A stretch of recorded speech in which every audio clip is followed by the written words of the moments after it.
Hi, welcome to another FinFlow podcast. Today, our topic is understanding how the wealthy legally reduce their taxes. And maybe more importantly, how you can apply some similar strategies, no matter what your current income looks like. Exactly. You know that feeling tax season comes around and it just feels like a huge chunk of your money just vanishes.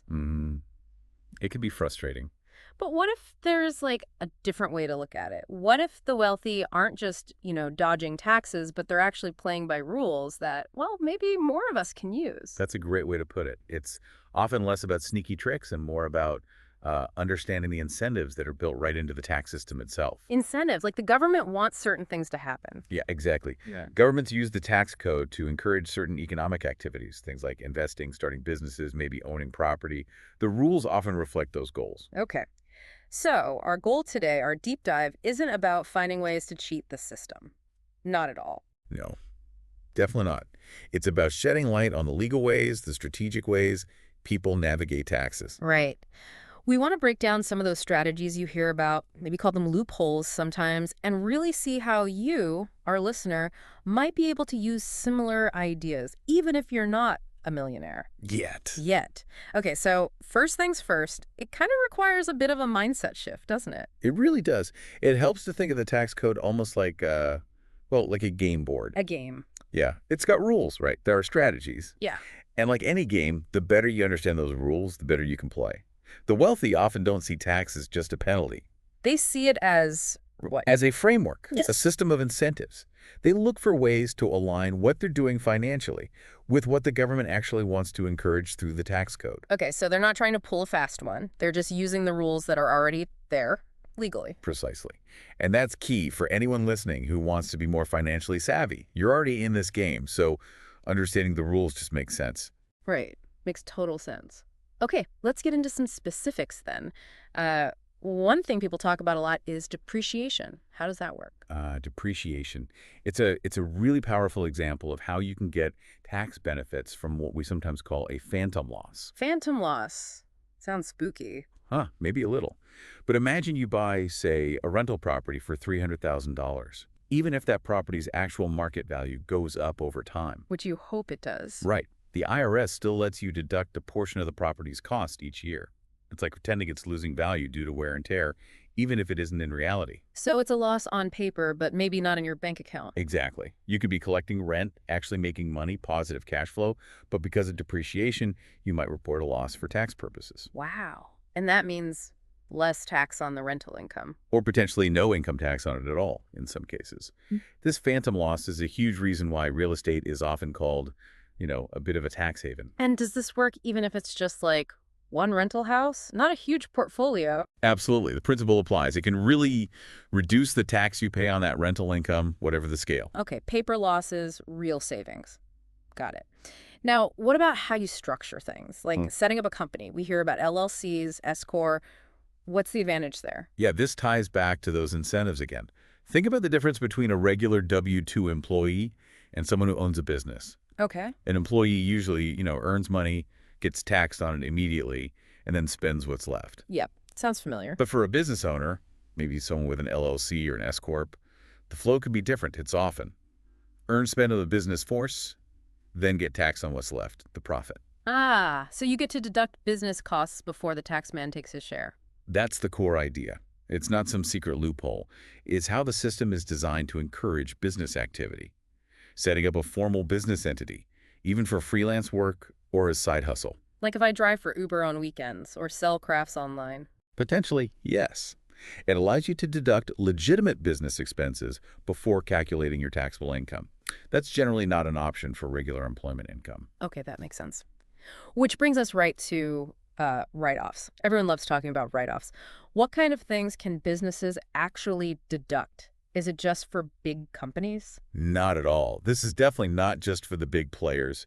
Many common business expenses are deductible for businesses of all shapes and sizes, even a sole proprietor or someone with a side gig. Like, give me some examples. Okay, well, the home office deduction is a big one. Okay. If you have a space in your home used exclusively and regularly for your business, Exclusively is key, right? absolutely key, then you can potentially deduct a portion of your rent or mortgage interest, utilities, internet, that kind of thing. Okay. What else? Things like meals with clients, within certain limits, of course. Business travel, like going to a conference or meeting a client out of town. Your business phone bill, software you need for work, subscriptions. The QuickBooks or something. Exactly. Even a portion of your car expenses if you use your car for business purposes. Tracking mileage is important there. But I guess the big caveat here is you got to keep records. Oh, definitely. That's crucial. You need clean, accurate records for everything. And you have to be able to show a clear business purpose. It can't just be personal expenses you're trying to sneak through. Right.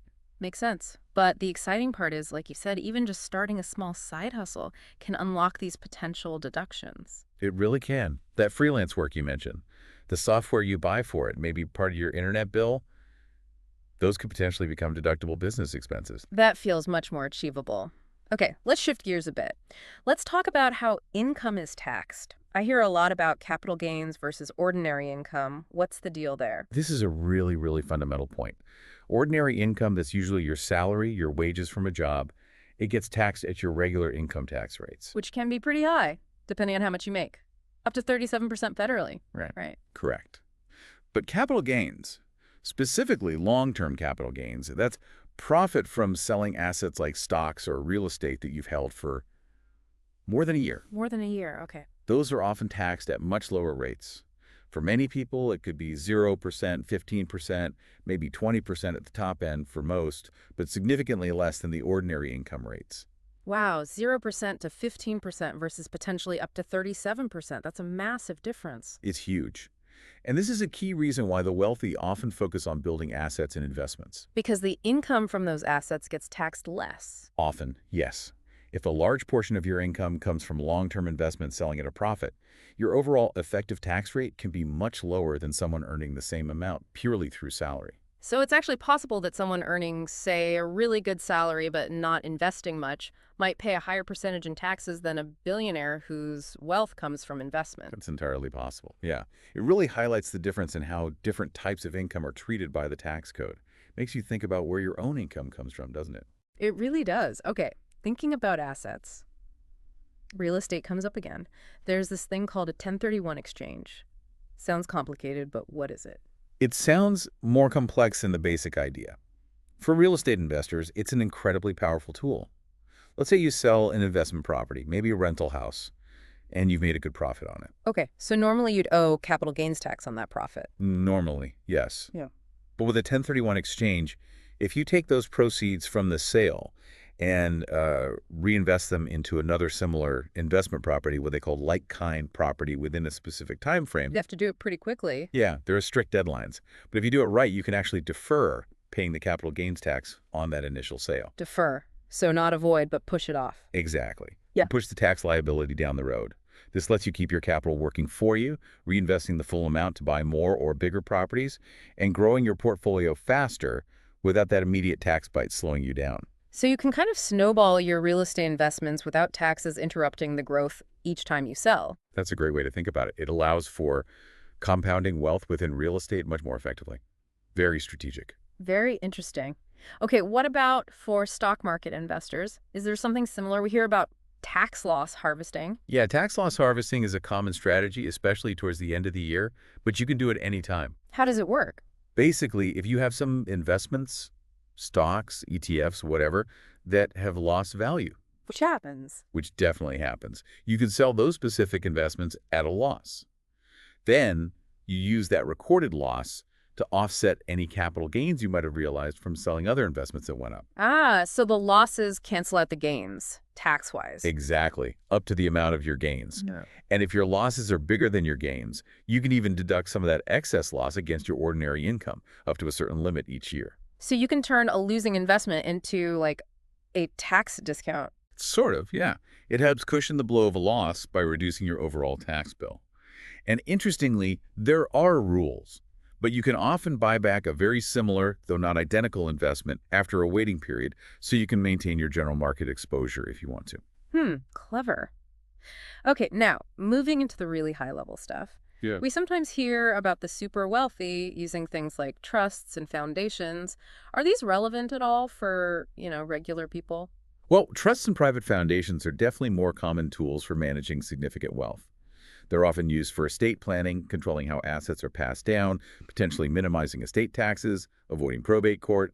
So more about legacy and inheritance. Largely, yes. Trusts can offer asset protection and control. Private foundations are usually set up for charitable giving.